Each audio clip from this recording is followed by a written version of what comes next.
I've seen a lot of people jump on the cheapest long-arm machines they can find, only to discover weeks later that the foot keeps slipping on heavy denim, the motor stalls on a quilt, or the table wobbles when you try to feed a thick leather strap. Those kinds of regrets make you wonder if spending a little more up front actually saves you money in the long run. Link is in the description if you want to check the product details on Amazon. And today I'm breaking down whether the Consew 206RBL 25 feels like that smarter buy. When you're standing in front of a sewing setup, the first question is always, will this actually do the job I need? Or am I just adding another piece of metal to my garage? The hesitation comes from two places: the fear of overpaying for features you'll never use, and the fear of underpaying and ending up with a machine that can't handle the material you're trying to stitch. That tension is especially true for long-arm machines, where the size of the arm and the power of the motor dictate whether you can tackle upholstery, heavy canvas, or a production run of custom bags without constantly adjusting tension or stopping to rethread. Long-arm machines occupy a niche between home sewing tables and full-scale industrial floor units.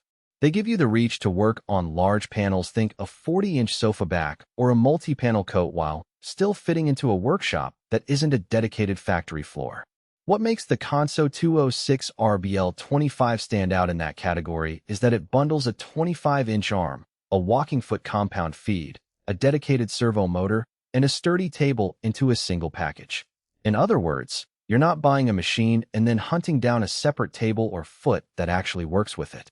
Unboxing the 206RBL 25 is surprisingly straightforward.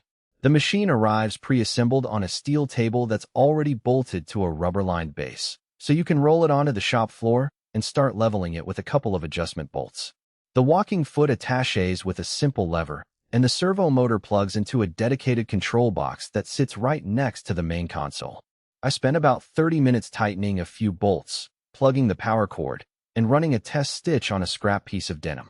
The first impression was that the machine feels solid, and the foot actually grips the fabric without the usual skipping you see on cheaper models that rely on a standard feed dog. If you run a small batch upholstery shop, a leather goods studio, or even a boutique that makes custom tote bags, this is the kind of machine that can become the workhorse of your line. The 25-inch arm gives you enough clearance to feed a full sofa backrest without having to flip the piece over, and the walking foot's compound feed means you can stitch multiple layers of canvas, foam, and batting in one go. The servo motor, unlike a traditional clutch motor, provides precise speed control that stays consistent even when you're pulling a thick, dense material. That consistency translates into fewer missed stitches and less time spent adjusting tension on the fly.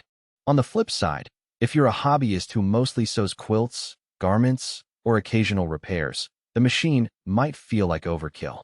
The footprint of the table takes up a sizable chunk of floor space, and the arm's reach, while useful for large projects, can be cumbersome when you're just trying to stitch a 10-inch pillow cover.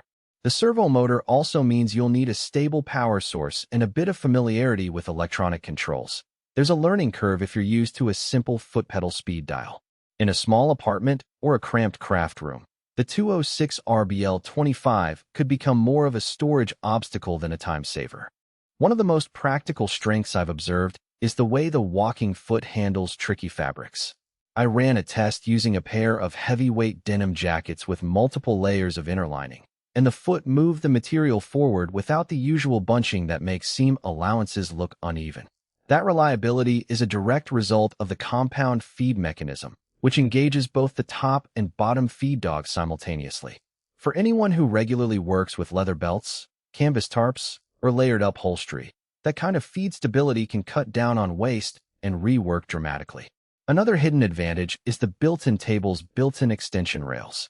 When you need to stitch a panel that's longer than the arm's reach, you can slide the rails out and use the table as a makeshift conveyor. It's a small feature, but it means you don't have to buy a separate extension table or improvise with a second work surface.